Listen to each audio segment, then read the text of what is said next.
All right. Hey, everybody. Welcome back to M3 SportsCast. So, from now on, it's going to be kind of different. It'll be either just me and my brother David, Hello. or it'll be me and David and guests. So, this is going to turn into just us two and then surprise guests every once in a while. If schedules end up working out, that is what the problem was with the old crew. Schedules just never aligned. Um, so this podcast is going to be just us talking about random sports takes that we decided to come up with, and suggestions from you guys about sports takes would be really fun to do as well, and it'd be appreciated. Um, so yeah, let's get started. First topic is NBA. All right. So for NBA, I'm going to start us off with the Lakers' rough season. Can it be fixed, or are they missing the playoffs this season with a stacked crew? They've gone. The last 9 games they've played, they lost 7 of them. And who knows where it's even going to go. It's going to be really hard for them to get all the way back up. If they do go playoffs, it's going to be just barely, and they'd have to turn it around like next game. If they end up getting into the play-in tournament, do you think they win the play-in tournament to get into the playoffs, or are they losing? That depends on if certain people are injured or whatever, but I think they have a chance for that. Russell Westbrook, do you think he can turn his game around and be better for the Lakers? Do you think the Lakers fans are being too hard on him? They wanted him to change. They wanted him to stop turning the ball over as much, and that has brought his production down. I mean, pressure is what breaks a lot of athletes. There's the pressure not only from coaches or anything, but fans are the biggest part of an athlete's career. And being talked down upon by your fans, people who are supposed to like you and like be there for you, saying like they're tired of this, you're not as good anymore. It just takes a mental toll. It gets to your brain. So I think that's why he's kind of it's getting worse and worse because nobody's actually supporting him anymore. This guy went from averaging triple doubles in OKC and Houston. Do you think that if he were to go to a different team where he was a solo star, well, he wasn't even a solo star when he was with Houston. He had James Harden with him. But if he went to another team right now and he was a solo star, say he went to like Sacramento, I was about to say the Kings, yeah. Say he went to Sacramento, say he went to Orlando. Does he go back to averaging a triple double and looking like the best point guard in the NBA again, or does he continue to play at the 19 points, 7 assists, whatever he's averaging right now? It would be like right in the middle. Like he'll be able to bump up from where he was playing on the team he is now, and be able to kind of fix whatever he's been doing because he's on the team and like everybody knows him for what he's done on that team so far. Yeah. If he gets a new team, it's pretty much a fresh start. Not completely, but people can see, is he going to do better here? Let's give him a chance. He proves them. They start getting back into it. They start supporting him, and who knows? So I say yes. It is confirmed that Russell Westbrook and the Lakers are looking to move on from each other next season. Realistically, do you think that Russell Westbrook does go somewhere that he can be a solo star and his stats can look really freaking good again? Or do you think that he's going to go to a contender and he's going to be okay being a second or even third option like he is right now with the Lakers? Honestly, it can go either way. I feel like he'd go to like one of the bigger teams, like where he can get a lot of support from his teammates in order to get like championships and stuff. But if he wants more stats on his name, he has to go to a smaller team. So the rumor right now is this offseason the Rockets are going to move on from John Wall, and Russell Westbrook is expected to go back to Houston. Okay. Houston is a very young team. They are in a rebuild. They are in the post-James Harden era. Do you think that Russell Westbrook can lead that young team to the playoffs, or do you think it's just going to be a stat-filled season for Russell Westbrook and a struggling Houston Rockets squad? I think Russell, if he does go there, he will kind of try to lead everybody, try to train everybody how he was trained, because training has gone, like, it's changed so much since when he first got into the league. Yeah, because now he's a vet. He is Yeah. considered a seasoned vet. Yep. He is going to be the guy training the younger guys to try and get them as good as possible. Yeah, and who knows what happens in the next draft, who the Rockets get and everything. And it's just, yeah, and I feel like he's still going to get his points. He's still going to try to get the amount of time he can to play. But he's also going to try to boost everybody else up to try to better the team completely, because that seems like the type of guy he would be. So, at trade deadline, the Lakers almost traded Russell Westbrook and a first-round pick to the Rockets for John Wall. If you were the Lakers GM or the Rockets GM, would you have taken that trade on either side? Like, do you think it benefits both sides there? Or do you think that another side needed to add more? Or is that trade just stupid in general? All right, so John Wall and Russell, that's a pretty fair trade because they've both been in a while, but like not really long. Here's the catch, though. John Wall has not played a game all season. He hasn't been injured. Him and the Rockets just agreed that he was not going to be playing this season. Do you think that is what scared off the Lakers from actually pulling the trigger on that trade? Or is it just they wanted to make sure and find out that Russell Westbrook was actually not performing the way that they were expecting him to perform? I mean, you can't really see how a guy is if you don't play him. Like, I get it, it was a mutual kind of thing, but them agreeing on that kind of screwed them both over with that trade. Because you got to think about it. Russell Westbrook's averaging 18 points, 7 assists, 7 rebounds. John Wall, in the few games that he's played this season, had 20 points, 3 rebounds, and 6 assists per game.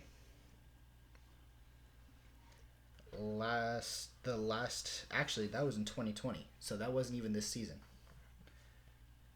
The last time he played was 2018. He was averaging 20 points, 3 rebounds, and 8 assists.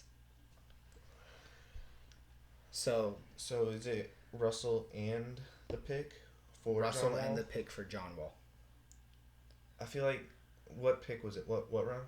First. I feel like it should be a later pick for it to be a rare, like an even trade, because I think they're close with points right now, so they can say it's pretty much an even trade just right there. But at the same time, they gotta have something to try to boost their luck with the trade. So I think that they were asking for a pick because Russell Westbrook's 2 years older. That's fair. Russell Westbrook is 33. John Wall is 31. I mean, but we still have LeBron in the game. He's getting pretty old too. Basketball players last way longer than, like, let's say, LeBron is carrying this team as much as he can. Yeah. Anthony Davis has the legs of a freaking stick. He cannot stay healthy. Yeah. His supporting crew is not doing as well as everyone thought they were. Carmelo Anthony's doing his part, but they have him coming off the bench. Carmelo's getting old too. Carmelo's getting old. You got to remember, Carmelo Anthony and LeBron James were in the same draft class. Yeah. How old are they now? LeBron is getting up there. Carmelo's a little bit older, I think. LeBron's 37, and then Carmelo Anthony is also 37. So they are the same age, but one is obviously superior. One had more hype more recently, and that kind of gives a lot more. I want to say the new hype for players boosts their play time and stuff. Like, they're gonna want to play higher hyped players to get more sales and stuff. So I feel like that's the reason LeBron has been able to do so much compared to, let's say, Carmelo Anthony. That's fair. But you also have... Let me put it this way. LeBron has been dominant for the last few seasons. Yep. Right? In Cleveland and LA. Yep. Melo, after he left the Knicks, he went to Atlanta. He went to Houston. He did not play very much in Atlanta or Houston. I don't think he played a single game in Atlanta, but he played in Houston, but did not look very good. He left Houston, was a free agent for a while, went to Portland, revived his career. He was a pretty freaking decent power forward in Portland. I guess Portland got rid of him. After his contract was up with Portland did not have the money to bring him back. So the Lakers decided to pull the trigger and get him because him and LeBron James are really good friends. Yep. Would you have tried to create the money room to keep Carmelo Anthony in Portland, or do you think that he would have signed with LeBron and the Lakers anyway? I mean, Carmelo and LeBron, like, they're, from what they've played together, they've been good. They've been great. They know each other really well. They can see each other's game plan really well. They're able to understand each other. But it's really hard to give a lot of players the same opportunities as each other because they're going to try to focus on one player and then it takes less focus on another player. So if Portland tried to find that money to keep Melo on their ball or on the team, then I feel like he'd be more successful and Portland would be more successful. Okay. So I got for our next topic, who do you think is going to be the future of the NBA? We got players like Giannis, Trae Young, Ja Morant, Jason Tatum, Luka Doncic, players in that realm. Who do you think is going to be the future of the NBA? All things considered. LeBron's 37, as we were saying. Yeah. Stephen Curry's in his 30s. Yeah. We're kind of disregarding the past 30s pretty much. Yeah, past 30, I am not considering to be the future of basketball because these guys are going to be gone soon.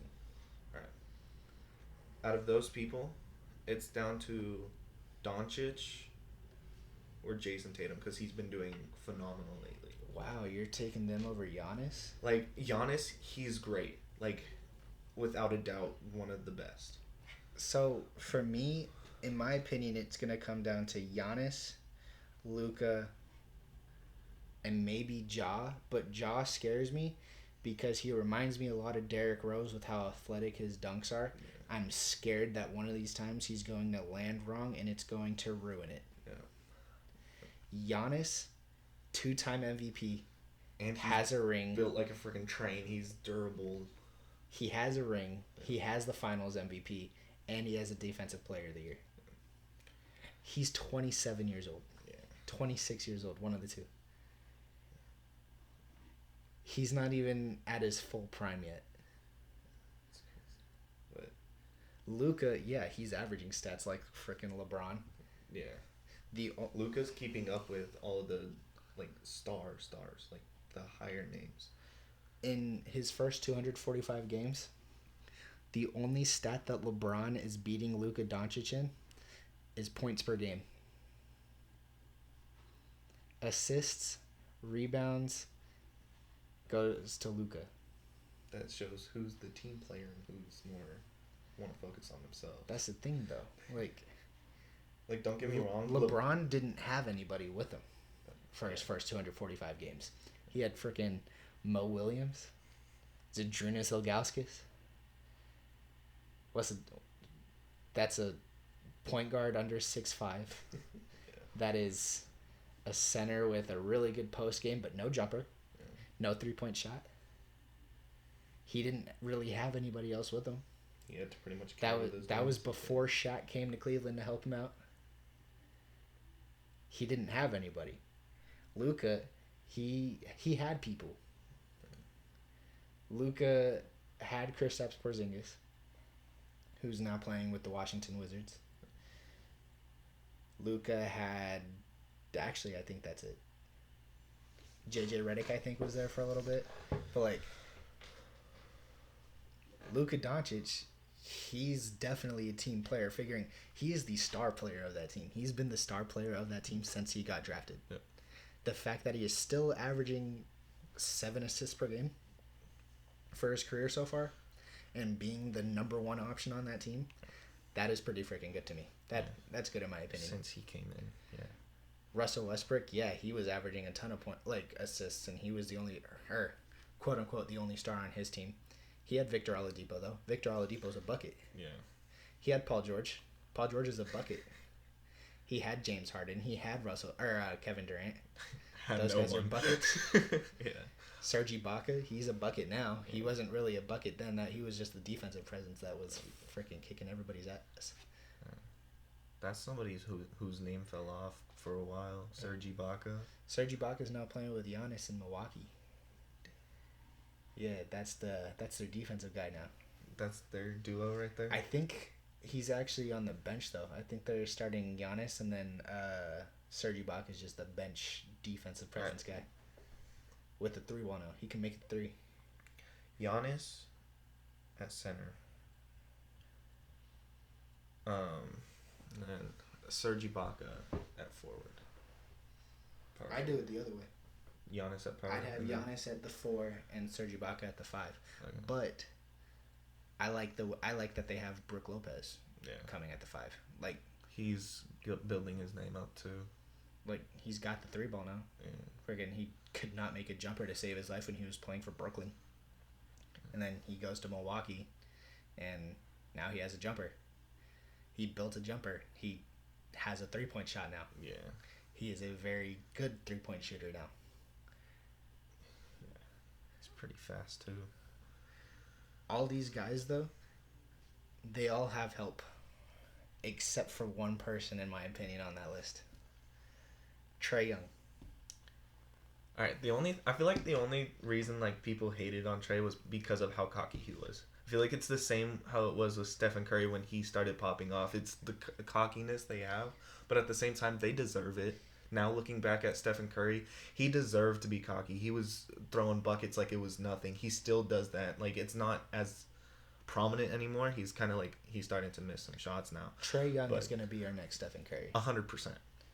Luka's going to be our next LeBron. Yeah, I see that. Giannis. Next Shaq. Giannis is our Shaq. Yeah. He's the most dominant player in basketball right now. Ja reminds me of freaking Derrick Rose / Russell Westbrook. It's great. And then Jason Tatum. He's just Jason everywhere person. Jason Tatum's his own breed. Yeah. I do not have a comparison for Jason Tatum. Yeah, he's just like a new category. But, yeah. Trae Young. Trae Young doesn't have the help the other guys have. Yeah, Actually, nah. Trae Young and Luka, neither of those guys really have a ton of help. Joe, what if we threw all of those players on a new team? Like, on the same team or just on a different, like... No, like, completely new team to the NBA, and we threw those players on it. And some of, like, the legends, like LeBron and, like, some of the others, like Stephen Curry, all of them. See, that's a fantasy draft, though. Like, yeah. I'm just saying, like, what do you think would happen to the NBA if that happened? Like, if they all joined up on one super team? Yep.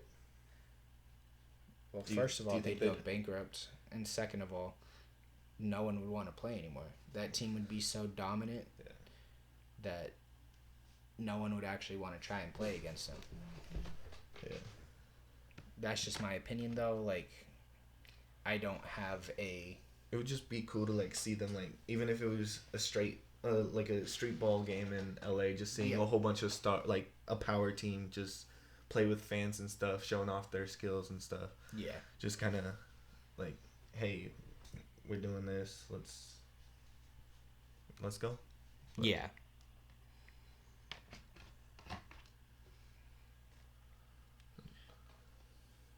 So... right now we're going to do a segment called Contenders or Pretenders. This is going to be us looking at the top 8 seeds in both conferences, and we are going to choose who are actually contenders and who are pretenders. So let's start with the East first.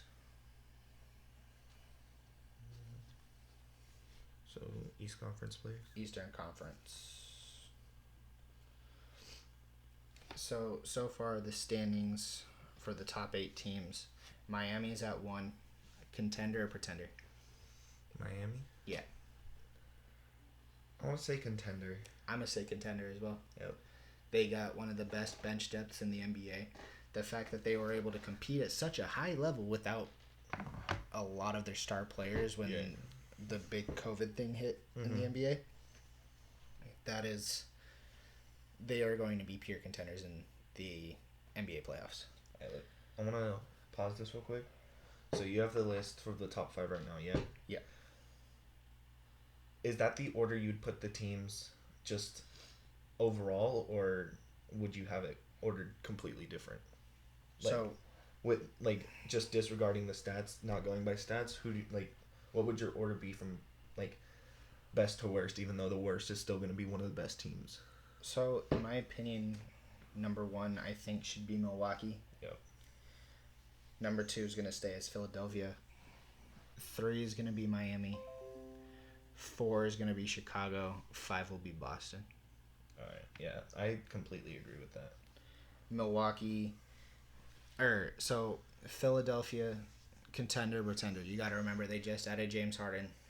Oh, that's right. Tyrese Maxey's been pretty freaking good for them as well. They have over 280 points combined the last 3 games. That new big 3 in Philadelphia of James Harden, Joel Embiid, and Tyrese Maxey. Contender, pretender. Contender. Contender. Especially with that happening, they're up there. They're going somewhere 100%. Chicago, contender, pretender. Right now, I want to say pretender. If DeMar DeRozan can keep playing like an MVP, I say contender. But I do not know how long he can keep this level up. Yeah. So I'm going to call them a pretender for now. Yep. If DeMar DeRozan can keep playing the way he has so far this season, they will be contenders, and I will eat my words later. Yep. But right now, I do think that they are pretenders. Yeah. Milwaukee, 100% contender. Yep. Any team that Giannis Antetokounmpo is on will be a contender. Yep. Boston, contender, pretender.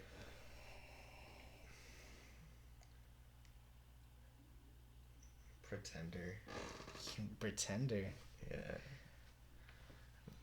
I think they are a contender, but not because of Jason Tatum.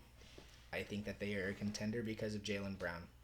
Jaylen Brown, when he's healthy, he brings the offense, he brings the defense. In my opinion, he is the heart and soul of that team, aside from Marcus Smart. But the difference between the Boston and the other teams we named was Boston has a few names on their team, high names that people know, people will know just from hearsay, hearing people talk about it.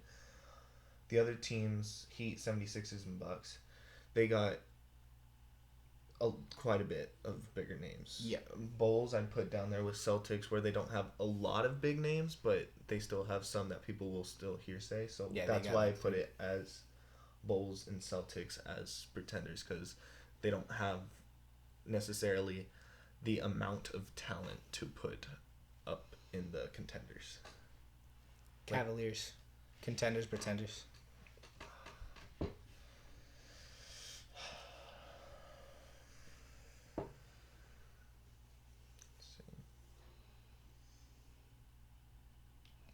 Let's go. Let me see their depth chart real quick. No, we're just going based off stats, right now. Just based off stats? Yep. Right now. Are they contenders? Or are they pretenders?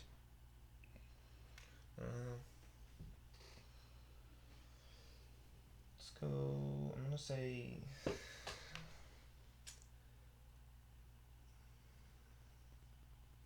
pretenders. I believe that they are pretenders as well. Their win-loss, it's so close right now that you look 76ers, they're 39-23, and then you go to Cavaliers, they're 36-27.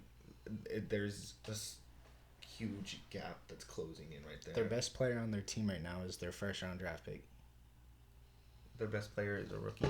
Their best player is a rookie, in my opinion. It is their rookie for Evan Mobley. In my opinion, he is the best player on the Cavaliers team. Darius Garland is great. Colin Sexton is great. Jared Allen is great. Mm-hmm. But they're only like Evan Mobley completely switched the dynamic of that team. Toronto Raptors, contenders, pretenders.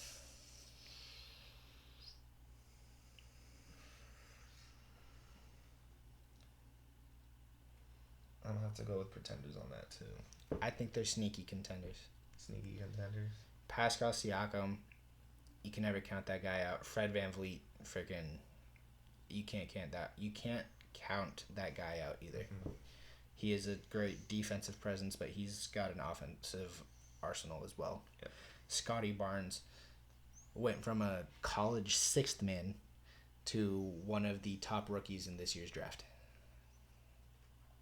So I believe that team is a sneaky contender. It's all about taking chances. Yep. I think this team is a sneaky contender, but I don't think that they are going to be able to do a lot. Yeah. Nets. Pretender. I was gonna say, yeah, pretender all the way. As much as I love Kevin Durant, Mm-hmm.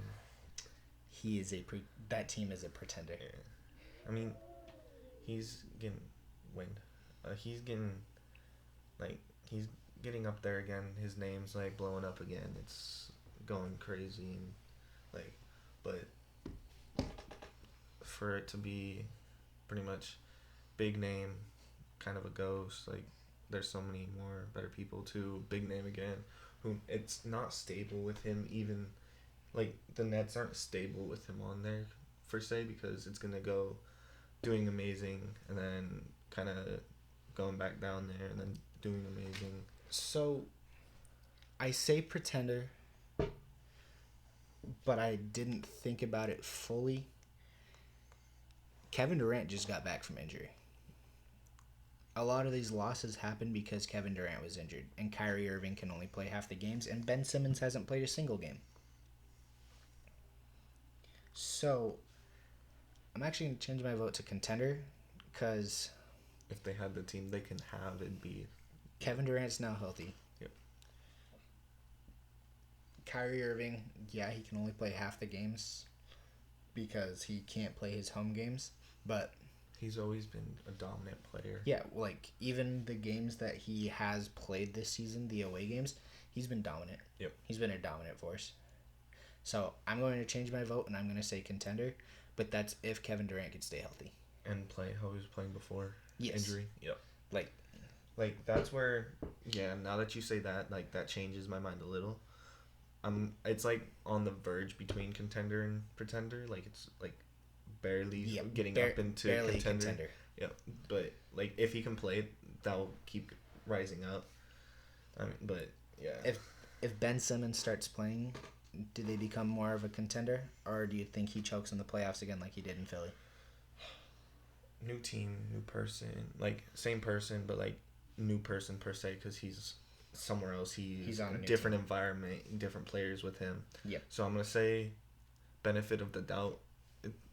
If he plays and they get up there, I feel like he's going to do good. He's going to get them keep ranking up in, like, contender rankings. All right. One last team is, like, the last team I want to do, because the other ones, they're kind of just, they've fallen off quite a bit. The Hawks. The Hawks are pretenders. I want to say... Trae Young and John Collins cannot do it all themselves. But the amount of stuff they have done so far, they've carried that team to where they are. Like, they're not... Like, They've carried that team to no playoff experience, or no playoff appearances. I mean, two people can't carry a team, like, completely. But to keep them off of... Kobe and Shaq did it all the early 2000s. Those are different breeds, dude. Those aren't even humans. Those are like a robot and a bowl. LeBron and Anthony Davis just did it a couple years ago when they won the ring versus the Miami Heat in the bubble. Alright, that's fair. Okay. Alright. So, we want to go to Western Conference now? Yep. Alright. Alright, Phoenix. Contender, pretender. Contender. If anyone ever said that they are pretenders, they are lying. I think this is going to be back-to-back final appearances for the Phoenix They did Suns. crazy this season. They're 8-2 in their last 10 games. They are 8-2. And overall 50 and 12. They are 50-12. Jesus. I think it is going to be Miami versus Phoenix. That means in the past 10 games. All right, before these last 10 games, they only had 10 losses. Yep. They were 40-10. 42-10. 42-10, yeah. Jesus Christ. Golden State, contender, pretender.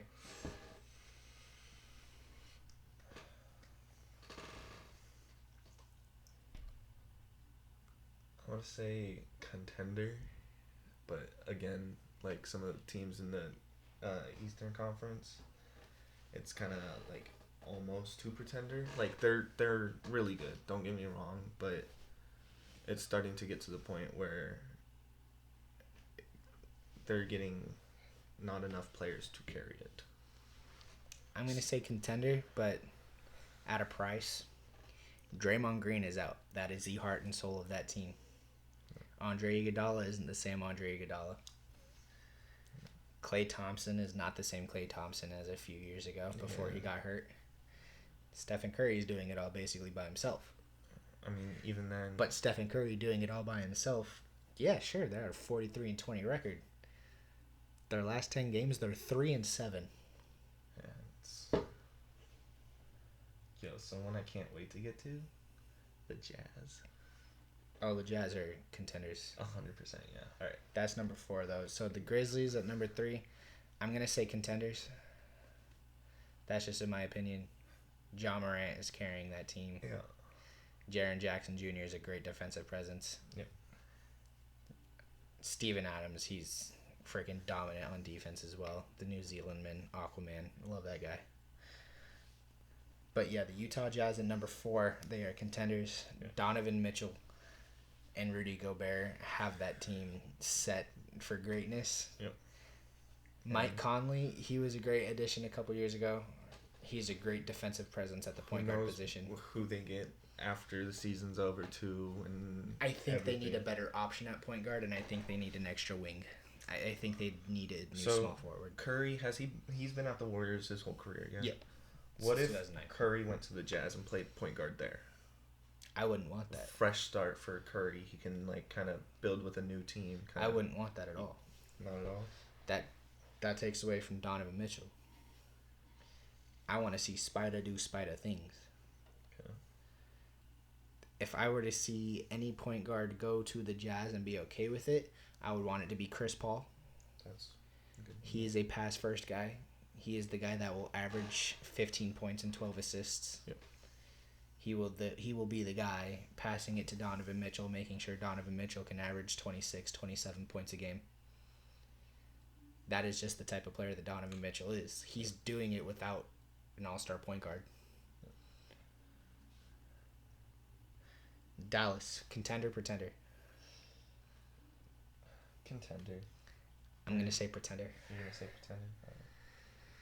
Luka can't do it himself. Spencer Dinwiddie. That's been a pretty common thing throughout both Eastern and Western. A lot of the teams, it's kind of down to one player at this point, one or two. Luka Doncic can't do it himself. Spencer Dinwiddie, yeah, he's good, but he is not that guy. He is not the second option. Montrezl Harrell, he's not a scorer. He's a center. Yep. You're pretty much relying all your points for that game on Luka. Their number 2 guy right now is Tim Hardaway Jr. Tim Hardaway Jr. has not played in a bit, and he's only averaging 14 points on the season. Yeah, so pretty much all that weight is laying on Luka's back. All of the weight is on Luka. Who knows what that will do when playoffs come around. Exactly. Is Luka kind of just going to pretty much collapse from all that weight and start digressing when it matters pretty much most? Or is he going to pull a freaking Dirk in 2010 and he's going to beat the superstar whatever team he's going against? Yeah, but don't get me wrong, I wouldn't have any hate on Luka if that happened, because with how his season has gone, he's been carrying that team. Yep. So to see him crumble when they go to the playoffs, I wouldn't be mad. Like, it's understandable. So, Denver Nuggets. Playing good recently, but I'm going to have to go with pretender. I'm going contender. Contender. You got the Joker on that team. You got the reigning MVP. You got the current number 2 or number 3 in the votes for MVP this season as well. I'm going contender. All right. Minnesota. Contender, pretender.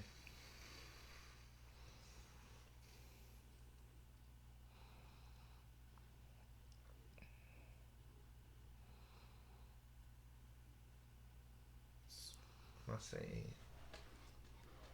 pretender. I'm going pretender as well. Yeah. Karl Anthony Towns, D'Angelo Russell, and Anthony Edwards, they're doing some great work this season. But the people that come after them are kind of just... Nobodies. Yep, exactly. It's like you got good, puts nothing up. Yep. So yeah, they're 35 and 29. Good job. Like, you guys are doing great things right now. But I cannot see you doing much in the playoffs. And that is in no way hating on anybody. But that is just, I don't know how much you guys can actually do. Yep. Understandable. Clippers. Pretenders. They don't have Kawhi Leonard or Paul George. Both of them are hurt and done for the season. Yeah. And those are their 2 big names. Those are their guys. Yep. And without them, they probably aren't going to go anywhere. I can tell you right now, they're not going to go anywhere. Better than the Lakers. I mean, yeah, better than the Rockets. Yeah, the Rockets are the worst team in the league. 15 wins on the season. And the last 10 games, they're 0-10. Yep, they have won 0 games in the last 10 games. But you got to look at the Clippers. They're 7-3 in their last 10. Reggie Jackson just dropped 36 points last night. On the Lakers. He dropped 36 points on the Lakers. So Reggie Jackson, yeah, he can probably lead them to the playoffs at the 8 seed. I buy it. I buy that. But do you think they're going to get through the playoffs? I feel like they're. But you got to think about it. If he makes it to the playoffs as the 8 seed, it's gonna guess who he has to go against that first playoff series? Who's it going to be? Phoenix. Oh, they're done. That if they make it, they're going to be done first round. Yep. 100%. If the Clippers end up getting the 7th seed instead of Minnesota, guess who he has to go against? Golden State. Yeah, it's just they might get up there, but they aren't gonna get past there. It's pretty much a wall built there, unless it's a crazy. We're gonna do this completely different. They don't know our game plan now. We're gonna play it. Hectic. So honestly, for the Western Conference, seeds 4 through 8, those things are gonna fluctuate, in my opinion. Yeah, it's kind You got 34, 35, 36, 38, and 39 wins in all 4 of those teams. Or 5 of those teams. When teams start losing or teams start winning, those rankings are going to fluctuate, and it's going to cause a whole bunch of different seeding issues, because all of a sudden you might end up with the Nuggets at the 8 seed taking on the Suns. That's going to be a great freaking matchup. That's going to be Joker versus Chris Paul, Devin Booker, and DeAndre Ayton. Or you might get the Nuggets at the 7 seed. Joker versus Curry. Or Clippers at 7. Yeah, the Clippers at 7. Reggie Jackson versus Stephen Curry. Why not? I mean, that'd be a fun game to watch, but we already know the outcome. Curry's gonna dominate. Yeah. Curry's been dominant all season. Yeah. All right. So, is that what we're gonna do for the contender pretender? Yeah, I think that's the end of that segment. All right. So this is one I've been looking for. Portland Trailblazers. Are they in a rebuild? Are they looking for a playoff push? Which one are they doing? I think you trade away Norman Powell. You trade away Robert Covington. You trade away CJ McCollum. Three good Are players. Are you looking to rebuild, or are you looking for a playoff push? I feel like are you short term they're gonna do that playoff push, but after season they're not even in the top 8 though. They're under the Lakers. Yeah, They're which under the means Pelicans. they'd have to get some really good players to come over to their team in order to do that push. But this the playoff chances push, that, it needs to be this season. I mean, yeah, like It needed to be this season. CJ McCollum, he was working his ass off. he could have, if they kept him, he could have turned it around. But now he's with New Orleans. And how's New Orleans doing these last 10 games? What's their team? The Pelicans? Pelicans. Oh, yeah. 26-36. Last 10 games. They're 4-6? 6-4. 6 wins, 4 losses? Mm-hmm. Okay. So That just shows you, comparing it to the Trailblazers, who's 4-6, it shows you who was leading your team right there. yeah, so CJ McCollum got traded around February 8th. The last 10 games, 1, 2, 3, let's go the last 6 games. 38, 32, 22, 17, 24. Okay. He's playing well. Okay. What was the point of trading CJ McCollum from Portland? And he's been there since his draft, yeah. Yep. So They traded away Damian Lillard's best friend and closest teammate to try and make it look like they were looking forward to a playoff push. They trade away their next big guy, Norman Powell, who is a great defensive presence and a pretty decent scorer. They traded him to the Clippers. Norman Powell is averaging 21 points on the season. if they do that rebuild, they're gonna have to like hard rebuild. Like they're probably gonna have to cut some players along the like they're most likely will have to cut more players along the line in order to get those really good players. Because if they go off the team they have now, they still got Dame, yeah. Damian Lillard's not there for a rebuild though. What is the point of rebuilding around a 30-year-old? Damian Lillard wanted to win now. Yeah. He wanted to win. He wants to win in Portland. They traded away the two people that could have helped him do it. Yeah. Sure, Anthony Simons, yeah, he's great. But that was a really good bench presence. And he doesn't have the same potential as Powell or McCollum. I agree. So they traded away Gary Trent Jr. last year. They said, "Oh, it's okay. We'll do good without him." They traded him for Norman Powell. Like, don't get me wrong, Norman Powell is great. The first game that Gary Trent Jr. played in Toronto, dropped 44 points. His first game in Toronto, he dropped 44 points. I feel like Portland just needs to start thinking about what they thinking about long run stuff instead of thinking about that short stuff. Like, even I feel like this was a completely blind cut between those three players. Gary Trent Jr. is averaging 18 points this year. 18 points. They could have had a really good team if they just would have, like, Trent Jr. for Powell. Like, yeah, they could have could have gone either way. If they kept Trent Jr., he could have kept playing good. Powell played good, played great. So that can go either way. But getting rid of CJ McCollum and what was the third one you said? That Norman Powell. No, you said Robert Covington. Yeah.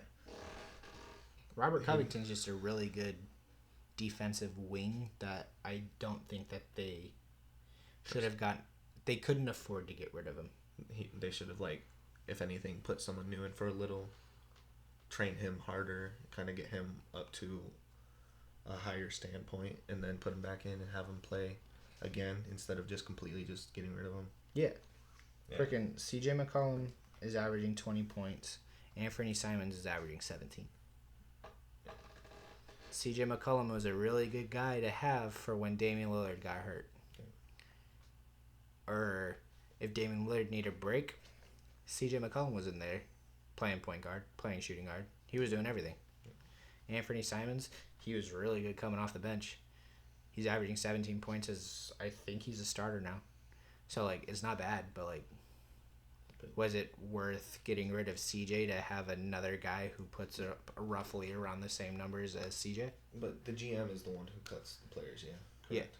So, I feel like the GM for Portland needs to focus more on, like, at this point, what their players' needs are instead of more of the team needs, even though, yeah, I get it's their team, they need to focus on the team, but players are the biggest part of the team. They are the team. So if you cut CJ and Dame were close. They were really good friends. They just separated them. And they've been together since CJ's start.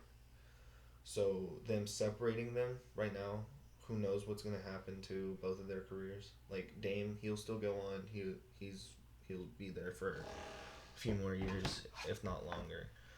But CJ, if he doesn't get fed up with them. Yeah, CJ, who knows how he's gonna perform because we haven't really seen He's him. been doing well in freaking New Orleans. Yeah, but you got to think about new it. season comes in, new players come in. Who knows what's gonna happen then? Next season, he might get Zion back. He's already playing with Brandon Ingram right now, and they're doing great. That he's already playing with Jonas Valanciunas. Valanciunas is having a pretty decent season. So CJ has all the main guys from that team performing well with him. Just wait until he gets Zion. Yeah, that's gonna be a really dominant duo. That's gonna be a giant three, like a big three. Yeah. Zion, CJ, and Brandon Ingram. I think that's a big three right there. Yeah. So, we've been talking about NBA this entire time, but there are a couple topics on the NFL that we want to go through. And starting with that is, now that Brady's gone, who's the next it guy at quarterback? Who do we expect to be the face of the NFL for the next however many years that they will be in the league? All right. Short term, Aaron Rodgers, whatever he decides to do, I feel like he's going to be the face because he's been that guy. He's been like behind Brady, like right behind him for a while, for a long time since they both started playing at the same time. They've always been kind of like neck and neck with each other. Aaron Rodgers been really good with Green Bay. Brady was really good with Patriots, and then he went to Buccaneers and played good. And it was kind of just like Brady got a little bit ahead because of the Super Bowls and everything. Super Bowls, passing touchdown record, passing yards record. I mean, yeah, but again, even without those, Aaron Rodgers kept his name pretty close with Brady's. I mean, you can say that, but I won't ever actually believe it. All right. But long term, Josh Allen, I feel like he's going to be the next Brady. I don't think there's a short-term option. I do not think that Aaron Rodgers is going to be the face of the NFL. Great quarterback. Give him props for that. But the face of the NFL cannot be choking NFC Championship game after NFC Championship game after NFC Championship game. Yeah. But who knows? That could have been, again, he's been with the same team for the longest time. So a new team could be a good start, which I agree. Goes into our next topic. But yeah. But I do agree with you. Long term, I think it's going to come down between 3 or 4 guys. You got Josh Allen, Patrick Mahomes, Justin Herbert, Joe Burrow. Okay. Joe Burrow, he showed us what he could do with his team, and that's without pass protection. He made the damn Super Bowl. Yep. He beat Kansas City twice in 4 weeks. Yep. In Kansas City, both weeks. He did that. Yeah. He did that. Justin Herbert, him and Joe Burrow were drafted in the same class. Justin Herbert, great quarterback. Plays in the same division as Patrick Mahomes, though. Yeah. So that is a new rivalry that is going to be starting up, is Justin Herbert versus Patrick Mahomes in the AFC West. Patrick Mahomes, I feel like his name's gone down a little bit, but I think that's only because of his brother. his name's gone down a little bit because this season was terrible. Yeah, you can blame his receivers for drops that turned into picks. Yeah. But if you keep seeing your receivers drop your passes that turn into picks, why keep throwing it to him? Yeah.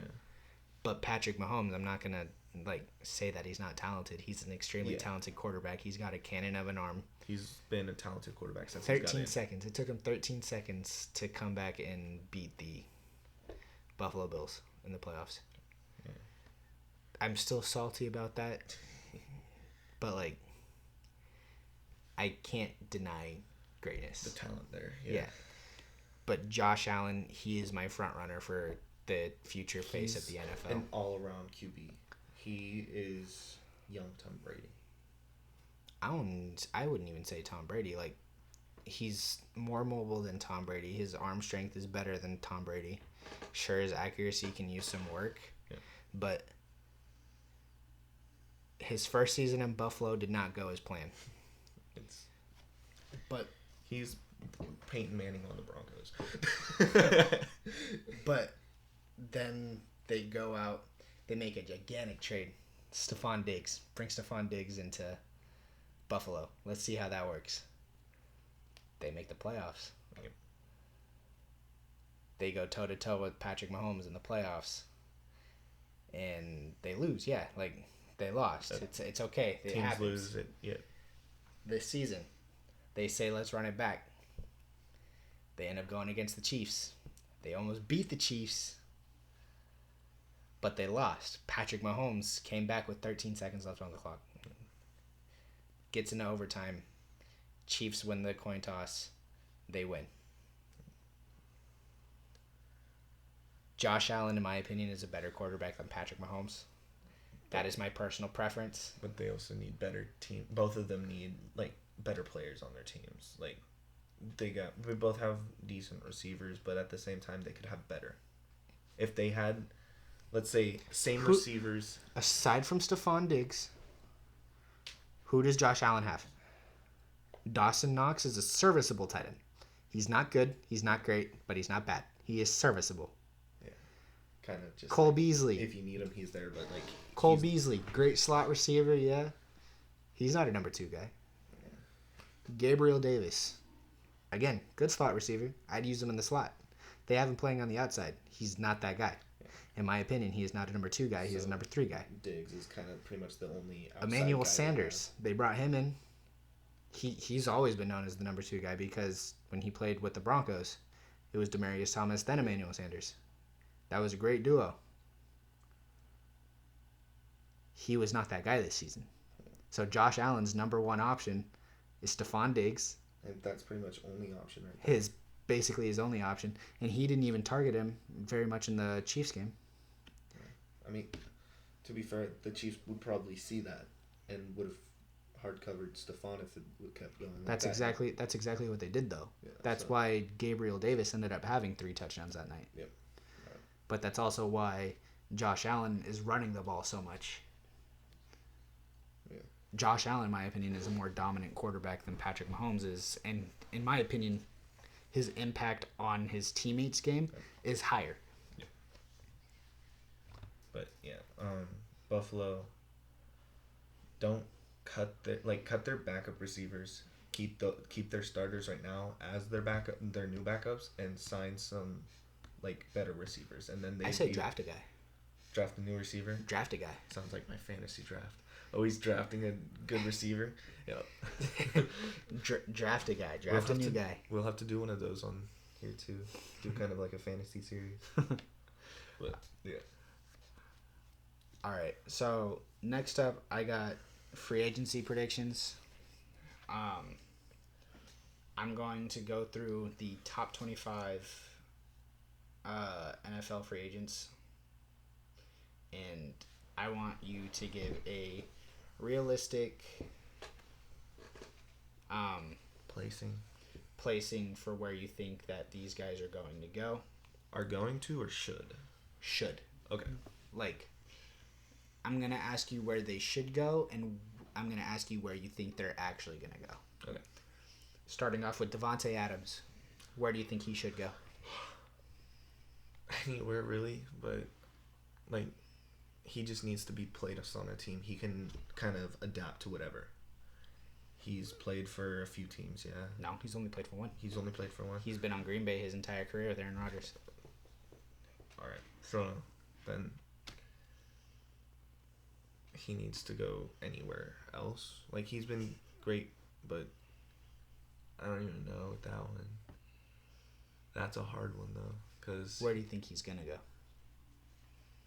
Do you think he stays in Green Bay? Do you think he follows Aaron Rodgers if Aaron Rodgers leaves Green Bay? I feel like that would be his number one choice, but I feel like I'm gonna go with that one. He follows Aaron. He follows Aaron Rodgers if he leaves Green Bay. Because he knows that Aaron Rodgers can read Adams well. They're a good duo. So. Terron Armstead, the left tackle for the New Orleans Saints. Okay. Where do you think he's going to go? Going to go? Or where do you think he should go, and then where do you think he is going to?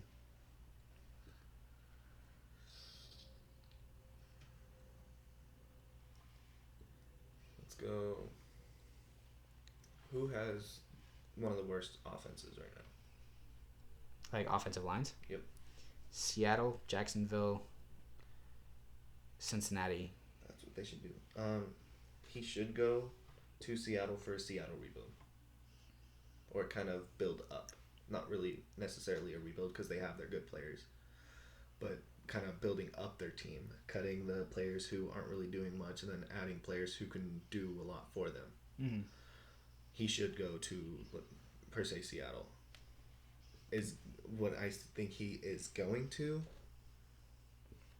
is any team that would really take him, just kind of whatever his best offers, per se. Like, with linemen, they just need their best offers because they don't have as much opportunity, per se, as receivers or quarterbacks, running backs, whatever. So, I feel like it'd be best offer for him. Chris Godwin, wide receiver.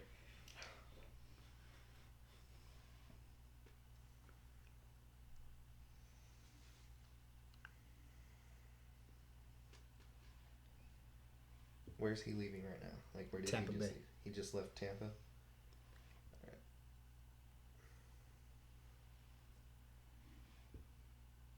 I'm gonna go again. Seahawks there. You think he's going to go to Seattle? Yep. Where do you think he should go? Anywhere where he... Not should, but where do you think he's realistically going to go? Realistically? I think it's completely up in the air because he played with Brady that one season. He played with him for 2. Brady was there for 2? Yep, won a ring and then lost to LA. Yep, that's right. So, with Brady, per se, leaving,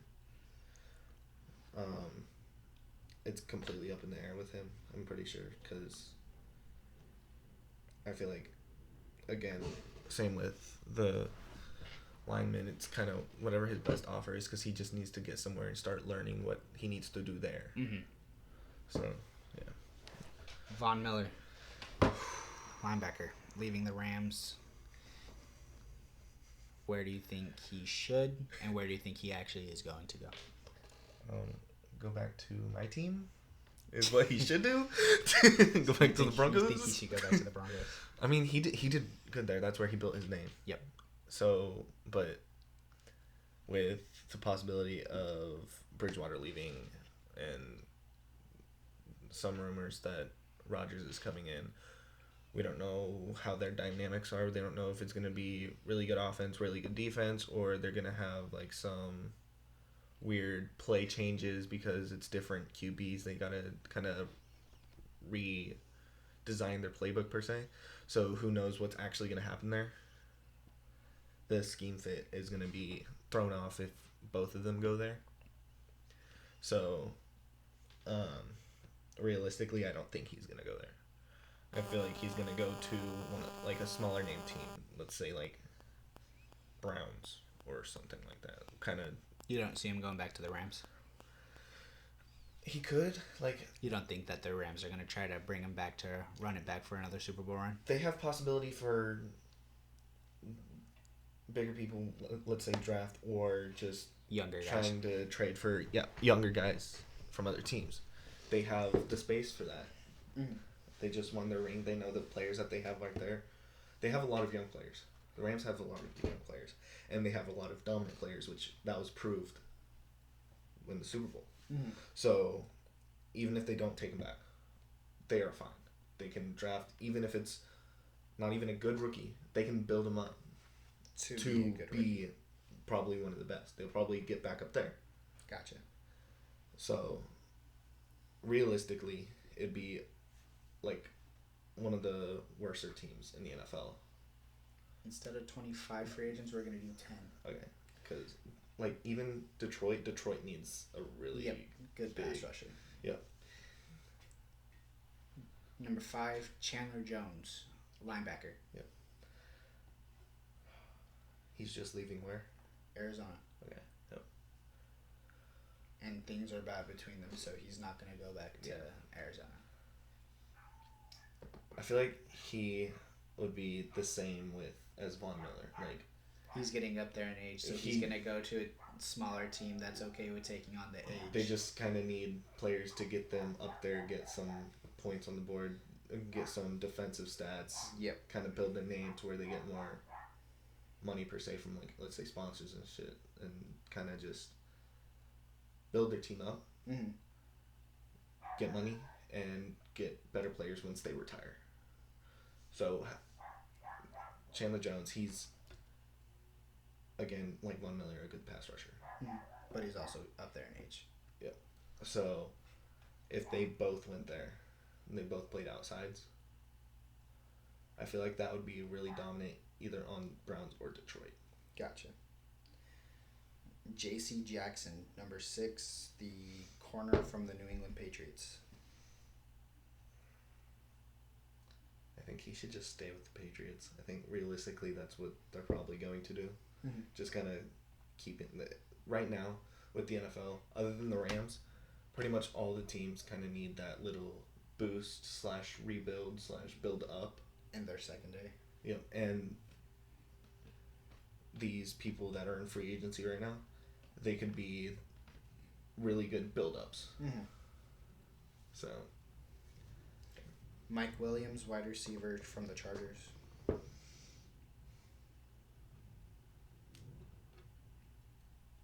good Denver. Denver? Yep. Even though they already have their top 3? But who's their backups? Why do they need a 4? They have KJ Hamler. Let's say I think that if they want more backups, they need to just draft people in the later rounds. Okay. So, honestly, for me, I think Mike Williams to the Patriots makes a lot of sense. Okay. Give Mac Jones a true number 1 receiver. Okay. Or maybe Baltimore. Okay. Give Lamar Jackson a real number 1 wide receiver. Okay. All right. But realistically, I think he goes to New England. I think him and Mac Jones form something great. All right. Marcus Williams, the safety from New Orleans.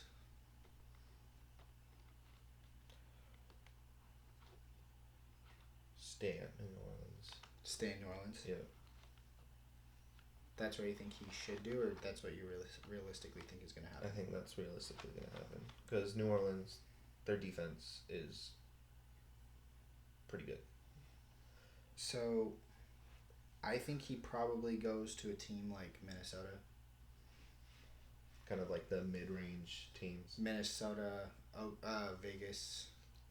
You were about to say Oakland, weren't Yeah, you? it was. Yeah. Maybe even the Chargers. Like, teams that have the money, because New Orleans does not have a lot of money to spend. They kind of need to open up that space. Yeah, yep. So having Marcus Williams leave does help with the money, but it's going to make their team significantly worse. So I think he either goes to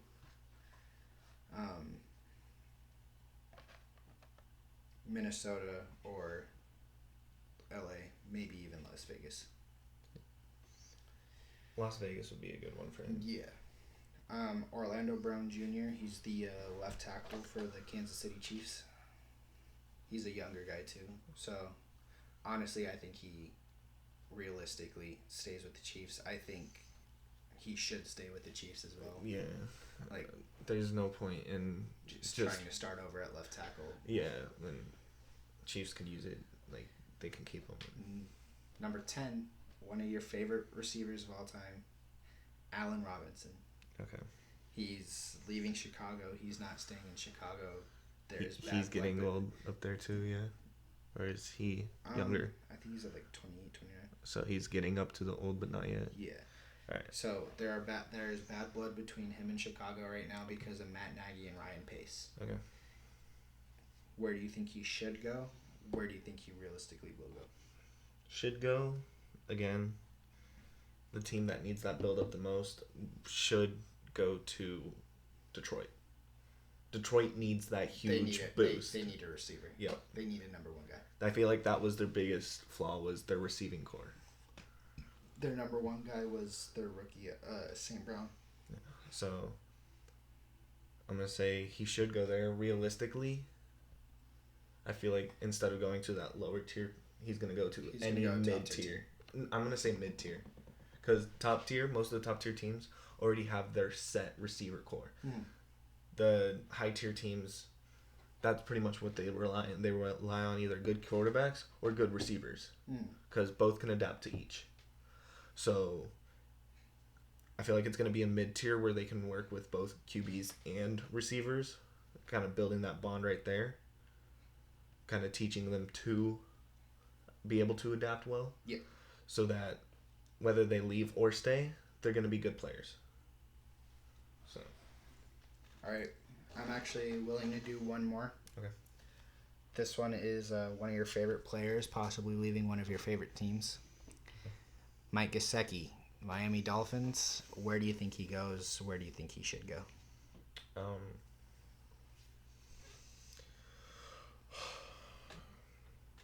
Realistically, I'm going to say he goes to New England. They already have two dominant tight ends. They got Jonnu Smith and Hunter Henry. Oh, that's right.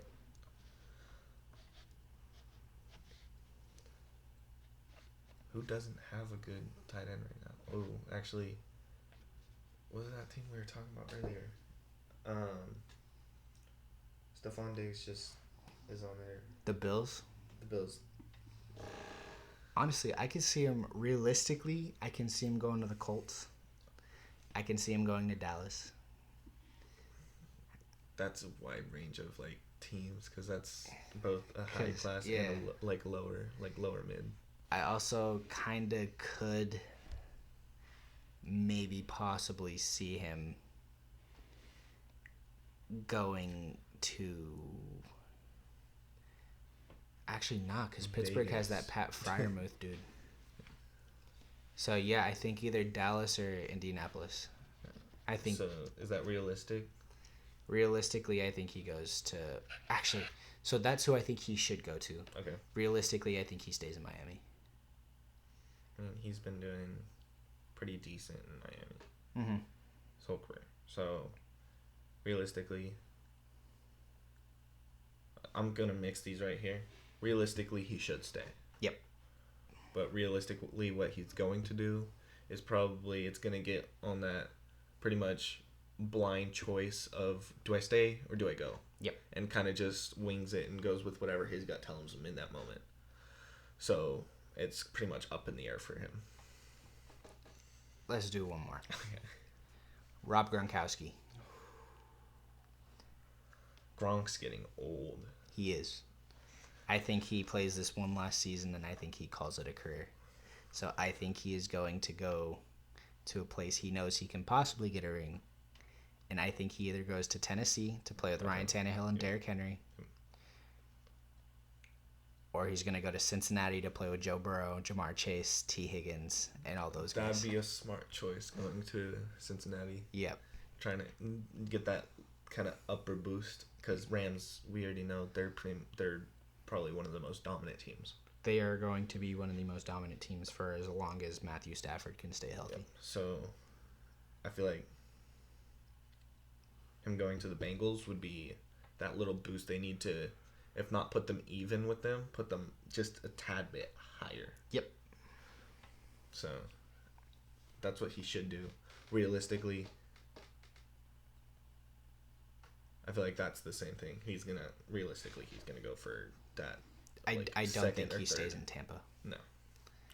Like Buccaneers, they had their run. They got Brady. They had 2 really good years with Tom Brady. Yep, but then that's all they've had.